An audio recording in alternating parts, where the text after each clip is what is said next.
I see kids, when they see me in uniform, go out of their way just to say to the top of their lungs, I hate the police! Can't stand the police! They used to love us when I was back in the 80s.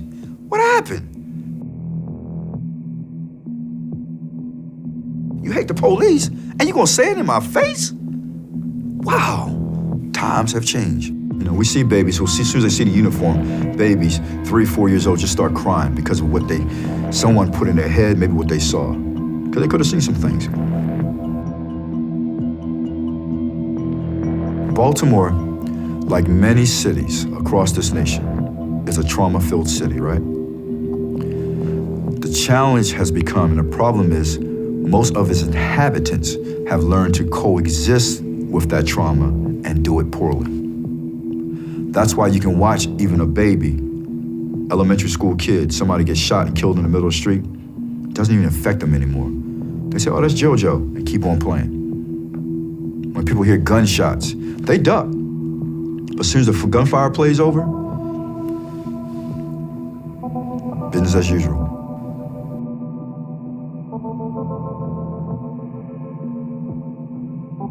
I still remember my first homicide, 16-year-old kid, brains blown out. I'm pulling the scene. Remember, I ain't never seen a dead body. This don't even look real to me. Brain matter, blood, don't look real. I'm starting to feel a certain kind of way. This used to be a living, probably a vibrant young boy. I look at my partner to the right, he looks fine.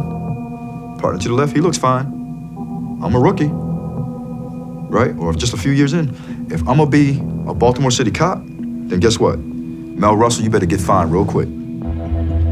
So I deal with it by myself. Look, I don't know how to deal with the night tremors.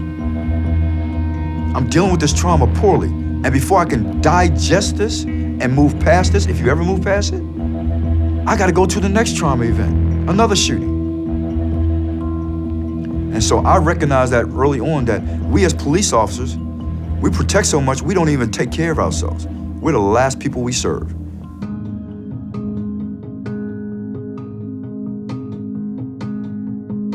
Community was for years saying, I don't see my community officers for weeks, for months, because they're constantly being detailed to a robbery detail, a foot detail here. They were almost used as a reserve in district units by those commanders. I need extra cops. The only way I know how to deal with situations in my district is to throw more cops at it. Oh, I know what I can do. I don't have a patrolman to push this car today, and I'm getting my butt chewed because I keep paying overtime to push this car to answer calls for 8 hours. Let me grab a community officer. You go work a car for 8 hours. That's not what they're there for. They're there, in my philosophy, they're there to build a force multiplier for that district commander, an army of supporters, made of community residents, made of pastors and congregations, made of businesses, made of everything that makes up that district to build supporters so you don't have to work as hard. In other words, like Mel Russell grew up, I didn't see police come when I was playing ball in the street when we got rough.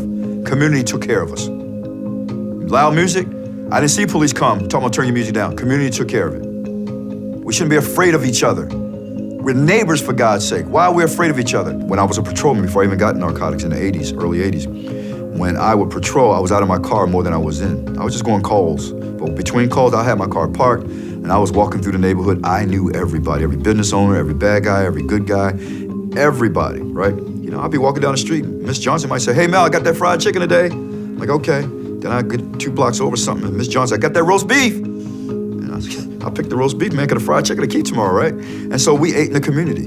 So I would treat everybody with respect. Hate you, man. Love you. What? Love you. Why you being smart? I'm telling you, dude, I love you, man. Whatever. But after a while, people started saying, that's him, that's his persona, that's who he is. And my guys began to follow suit. So anyway, we had the football game. I remember the football game. I got Thug there, that's his street name, Thug, and I'm going back and forth between both sidelines, and I'm laughing, and I'm like, come on, what's y'all next play? So I go tell them, what's our next play? And they say, come on, Colonel, stop playing. And Thug's looking at me and said, Colonel, my heart beating so fast. Woo, I'm so excited. I never thought I'd be playing football with no police. And they're excited. Police are happy, they're excited. And see these guys on the field, see them coming in on 3, family, on 3, peace. Oh man, it was special. We break bread at the end, it's awesome. And we had a great time. What if I can leave a legacy where the police are working with the community, because we have initiatives that's helping them to do that. where the pastors and clergy are in the communities working with the police and the community, where the communities are now mentoring their kids, where we all now recognize that we're all part of the same neighborhood and we've come together and we are one family. If I can just put that in place, so no matter what type of leadership gets in place, the community stands up and say, no one touches this. If I don't know anything else, love covers a multitude of things. It brings healing for a lot of things. And at the end of the day, I don't care where you come from, who you are in this life. If someone can just show you some love, even in the midst of the most horrific of tragedies, healing follows.